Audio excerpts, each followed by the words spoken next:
అంటే అనుమానాస్పదంగా మృతి చెందిన శిరీష వాళ్ళకి సంబంధించిన భర్త అయితే ఇక్కడే ఉన్నారు.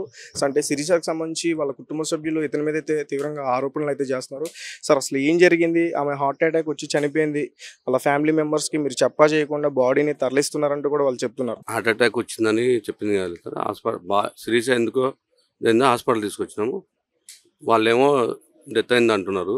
మరి ఊరికి తీసుకెళ్ళాలనుకున్నాం. వాళ్ళ అక్క, ఎందుకంటే వాళ్ళ అక్క మాకు తెలిసింది కాబట్టి వాళ్ళ అక్క. ఎవరు వీళ్ళందరూ నా కాంటాక్ట్ లేరు, నా నెంబర్ లేదు. అమ్మ మరి శిరీష నెంబర్ కాంటాక్ట్లో ఎవరు ఉన్నారేమో తెలియదు కానీ నాకైతే లేరు. వాళ్ళు చెప్పమని, ఎందుకంటే మన బాధ్యత వాళ్ళకి చెప్పాలి కాబట్టి చెప్పిన అక్కడ వాళ్ళకు ఉన్నది వాళ్ళ అక్కే కాబట్టి జంగారెడ్డి, నాది ఊరు దోమలపెంట. అసలు ఆమెకు హార్ట్ అటాక్ రాలేదా? అది ఏందనేది తెలియదు సార్. అసలు ఏందనేది తెలియదు ఇప్పుడు. హార్ట్ అటాక్ వాళ్ళ వాళ్ళ ఫ్యామిలీ మెంబర్స్ అందరూ శిరీషకి గుండె నొప్పి వచ్చి చనిపోయింది, సో మీరు ఇన్ఫార్మ్ చేశారు, ఫోన్ చేసి అని చెప్తున్నారు. లేదు, వాళ్ళు ఫోన్ చేసింది చనిపోయింది, హాస్పిటల్ తీసుకొచ్చినాము. నైట్ ఏదో ఇక్కడ పెయిన్ వస్తుందని తనతో అన్నదండి. నేను నాతో కూడా లేదు. క్యాన్లో పెట్టుకుంది మా సిస్టరే సార్. తనే ఉన్నారండి సిచ్యువేషన్ జరుగుతున్నప్పుడు ఉన్నారా? తనకి ఆయనేనా? ఏమో తెలియదు. ఎవరు అసలు వాళ్ళ లెవెల్లో ఎవరిది వాళ్ళ సిస్టర్ తప్ప ఎవరు ఈ రోజు వరకు నాకు తెలియదు. నా మొహం కూడా వాళ్ళు ఈ రోజు చూసింటారు. ఇంతవరకు నా మొహం కూడా చూసింటారు. ఎందుకంటే వాళ్ళ ఇంటి నేను పోయింది లేదు, వాళ్ళు ఎవరు వచ్చింది లేదు. వాళ్ళ సిస్టర్ మాత్రం తెలుసు. అంటే అమ్మాయిని ఇష్టపడితే మీరు లేచిపోయి పెళ్లి చేసుకున్నారని చెప్తున్నారు మరి వాళ్ళు. సార్ ఒకసారి సన్ రైజ్ హాస్పిటల్ ఉంది కదా సార్, వాళ్ళని కూడా తీసుకెళ్ళండి, వాళ్ళ మామయ్య వాళ్ళని. మొత్తం అక్కడ నుంచి ఎంక్వైరీ స్టార్ట్ చేయమనండి. నేను లేకపోయి పెళ్లి చేసుకున్నది, ఎక్కడ చేసుకున్నది, హాస్పిటల్ స్టాఫ్ ఎవరు ఉన్నారు, మొత్తం అన్ని వాళ్ళని కూడా మీరు ఏమనుకోకుండా వాళ్ళని కూడా తీసుకెళ్ళండి సార్. సన్ రైజ్ హాస్పిటల్ నుంచి స్టార్ట్ చేయండి. నేను లవ్ మ్యారేజ్ చేసుకున్నా. మీ భార్యకి మీకు ఏమైనా వేరే తగాదాల అలాంటివి ఏమైనా ఉన్నాయా? ఇబ్బందులు ఏమైనా ఉన్నాయా?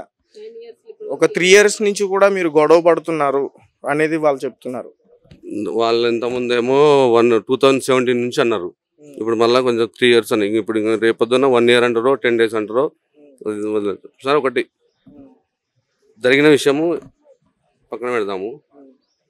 రేపు ఏం జరిగింది అనేది రేపు వచ్చిన తర్వాత ఎవరి శిక్ష.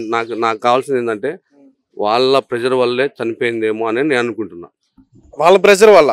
వాళ్ళ కాళ్ళు, ఎందుకంటే వాళ్ళ ఫ్యామిలీ తోటి అసలు టచ్ లో లేకుండా ఉన్న అమ్మాయి వాళ్ళ ప్రెజర్ వల్ల ఎలా చనిపోయింది? వాళ్ళే అంటారు, వాళ్ళ సిస్టర్ వాళ్ళే అంటారు. నాకు లేరు, నాకు కాంటాక్ట్. అమ్మాయి మీ భార్య మీరు సంతోషంగా ఉండాలి పిల్లలతోటి, వాళ్ళ వైపు నుంచి ప్రెజర్ ఉంటుంది. అనాథ అని చెప్తున్నారు కదా. చేయండి సార్, నేను అదే అంటున్నా. నాకు అనాథ నేను అనుకుంటున్నా. ఇప్పుడు వాళ్ళ అక్కకి అప్ అండ్ డౌన్ టికెట్ నేను బుక్ చేయాలి రావాలంటే ఇక్కడికి. వాళ్ళ అక్క కూలర్ కావాలంటే నేను ఎలా, వాళ్ళ కరెంటు బిల్లు కట్టాలంటే నేను కట్టాలా? ఇవన్నీ విషయం ఉన్నప్పుడు అది కూడా రావాలి కదా సార్.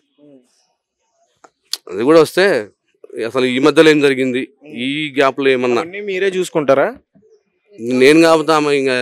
అంటే వాళ్ళు ఏమంటున్నారంటే శిరీష అనే ఆమె జాబ్ చేస్తుంది నర్స్ కింద, ఇతను తాగుతూ తిరుగుతాడు, ఇతను అసలు ఏ పని చేయడని చెప్పేసి అంటున్నారు. నేను మార్కెటింగ్ మేనేజరు.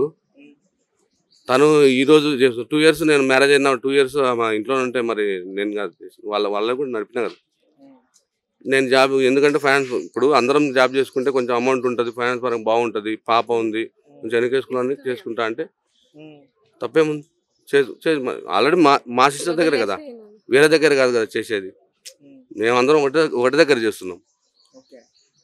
అంటే ఫస్ట్ నుంచి కూడా మీరు అందరూ ఏమని బెదిరిస్తున్నారు మిమ్మల్ని? ఇప్పుడు నేనైతే ఎత్తట్లేదండి, వాళ్ళు ఫోన్లు చేస్తుంటే. నేను ఇప్పుడు మీరు మాట్లాడినప్పుడు మిమ్మల్ని ఏమని బెదిరించారు వాళ్ళు? నిన్న ఫోన్ చేసి, హలో స్వాతి గారైనా, మేము మా టీవీ నుంచి ఫోన్ చేసాం మీకు అని అన్నారు. నాకు ఆ జర్నీలో సౌండ్ సరిగ్గా వినపడక నేను ఫోన్ కట్ చేశానండి. ఆయన నెంబర్ నుంచి. నేను అది కాదేమో ఏమో నాకు తెలియదు. ఉంది అంటే మా సైడ్ ఉందండి. నన్ను బెదిరిస్తాకి ఇలాగ ఏదన్నా ఎంక్వైరీ చేస్తే నేను ఏమన్నా చెప్తానేమోనని. ఇప్పుడు నేను ఇస్తుంటే కూడా వాళ్ళ అమ్మగారు ఫోన్ చేశారు నాకు. మరి నన్ను ఏమన్నా బెదిరిస్తారు ఇక్కడే ఉన్నట్టున్నారు కదా. మరి వాళ్ళ ఆడబిడ్డలు వాళ్ళిద్దరు, వాళ్ళ అమ్మగారు ఇక్కడ లేరు, శ్రీశైలంలో ఉన్నారు. ఈ లైవ్ గాని చూస్తున్నట్టున్నారు. వాళ్ళ గురించి నేను మరి వాళ్ళు చేసింది చేసినట్టు చెప్తున్నాను కదా నేను.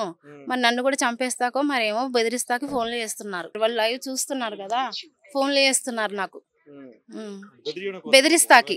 నువ్వు ఎందుకు మాట్లాడుతున్నావు వాళ్ళకి వ్యతిరేకంగా, నిన్ను కూడా మీ చెల్లిని చంపినట్టుగా నిన్ను కూడా చంపుతామని బెదిరిస్తా మిమ్మల్ని కూడా చంపేస్తాను బెదిరిస్తున్నారా? లేదు నేను అనుకుంటున్నాను, ఎందుకంటే మా చెల్లిని చంపింది వాళ్ళే కదా, నన్ను కూడా చంపేస్తారు ఇంకేంటి. వాళ్ళ గురించి మొత్తం బయటకు వచ్చేస్తుంది కదా. ఎప్పుడు మాట్లాడారు లాస్ట్ టైం? మధ్యాహ్నం శుక్రవారం 2 గంటలకు నేను ఫోన్ చేసి మాట్లాడానండి. నేను టార్చర్ ఎక్కువైపోయింది అక్క, నేను తట్టుకోలేకపోతున్నాను, నేను సరిగ్గా ఫోన్ మాట్లాడతాం కూడా కుదరట్లేదు నీతో అని చెప్పిందండి. నాకు ఫోన్ కూడా లాగేసుకుని అంత ఇది చేస్తున్నారు వాళ్ళు. చేస్తున్నారేమోనండి, తను ఏమీ చెప్పుకోలేకపోయింది మాకు. నాకు ఈ మధ్యలో కూడా సరిగ్గా ఫోన్ చేయట్లేదు, అది కూడా ఆవిడే అని బాధపడింది. ఇప్పుడు రెగ్యులర్ గా ఆమె ఎప్పుడెప్పుడు మీకు కాల్ చేసేది? మధ్యాహ్నం 3 అయ్యాన ఆవిడ భోజనం లంచ్ టైం అప్పుడు మేము మాట్లాడుకుంటామండి. నేను ఇదేంటి ఇప్పటిదాకా అన్నం తినలేదా అంటే, పేషెంట్లు ఎక్కువ ఉంటున్నారు అక్క అంటది. 2 రోజులకు ఒకసారైనా మేము రోజు మాట్లాడుకుంటాం. మాట్లాడుకుంటాం ఎడతిరిగి ఒక 4 రోజుల నుంచి కూడా ఆమెను మాట్లాడనివ్వట్లేదు నాతో. టార్చర్ ఎక్కువైపోయింది బాగా. 5 నెలల కిందట కూడా నా దగ్గరకు వచ్చేస్తాకి చూసింది, వచ్చేస్తానంటే టికెట్. పాప ఎక్కడ ఉందండి శిరీష గారి పాప? వాళ్ళ అత్త మామ దగ్గర శ్రీశైలంలో ఉందండి. మా చెల్లి అది కూడా అడిగాను నేను, వారం రోజులైంది అక్క వెళ్ళి, వాళ్ళు వస్తారన్నారు.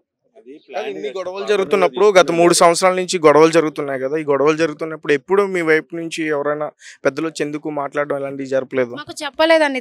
తను ఫలానా అని చెప్తే నేను మా మామూలకి చెప్తాకైనా కుదురుతాను. ఆ మామూలుగా డైరెక్ట్ గా చెప్పుకోలేక నాకు టార్చర్ అంటుంది, కానీ అసలు ఏమి టార్చర్ అనేది నేను అర్థం చేసుకోలేకపోయాను. కాకపోతే మలక్పేటలో ఒక దారుణమైన సంఘటన జరిగింది. వివాహిత ఒక ఇంట్లో గుండెపోటు వచ్చి చనిపోయిందంటూ కూడా వాళ్ళ ఫ్యామిలీ మెంబర్స్ ఆమె బాడీని తరలిస్తుంటే చాదర్ఘట్ పోలీసులు ఛేదించి అంబులెన్స్ పట్టుకోవడం అయితే జరిగింది. ప్రస్తుతం శిరీష ఎవరైతే ఉన్నారో ఆమెకు సంబంధించి ఫ్యామిలీ మెంబర్స్ ఉన్నారో, ఒకసారి వాళ్ళతో మాట్లాడే ప్రయత్నం చేద్దాం. సార్ చెప్పండి, అసలు అమ్మాయి చనిపోయిన తర్వాత మీకు ఇన్ఫార్మ్ చేశారా లేదా? ఇన్ఫార్మ్ చేయకుండా బాడీని తీసుకెళ్ళిపోతున్నారు అని చెప్తున్నారు. అవును, యాక్చువల్లీ ఇది ఏంటంటే అండి, 10:10కి మా బ్రదర్, నా ఓన్ బ్రదర్ ఎవరైతే ఉన్నారో కాల్ చేశాను. నేను చర్చ్లో ఉండే, నేను రెస్పాండ్ చేయలేదు. టెస్ట్ పెట్టమన్నాను, టెస్ట్ చేశాడు. ఇట్లా శిరీష చనిపోయింది అని అవ్వని చెప్పి నేను అడిగాను. తెలియదు అని అన్నారు. ఏ హాస్పిటల్ ఉందంటే ఇంట్లో ఉంది, హాస్పిటల్ ఉందని హాస్పిటల్ అని టెస్ట్ చేశాడు. వెంటనే ఏం చేశామంటే, వెంటనే వాళ్ళకి మా కోడలిదే నెంబర్ ఒక్కరే ఉంది, వాళ్ళ తరఫున ఎవరి నెంబర్స్ మా దగ్గర లేవు. నా కోడలికి ఫోన్ చేస్తే వాళ్ళ తోడి కోడలు లేపింది, అంటే హస్బెండ్ వాళ్ళ సిస్టర్ ఫోన్ లేపింది. ఫోన్ లేపేసి నేను మా బ్రదర్ కాంకాలు ఉన్నాము, ఆమెను కాంకాలు తీసుకున్నాం అన్నట్టు. సో ఎట్లా ఏం అడగలేదు, ఏమైంది అని కూడా అడగలే.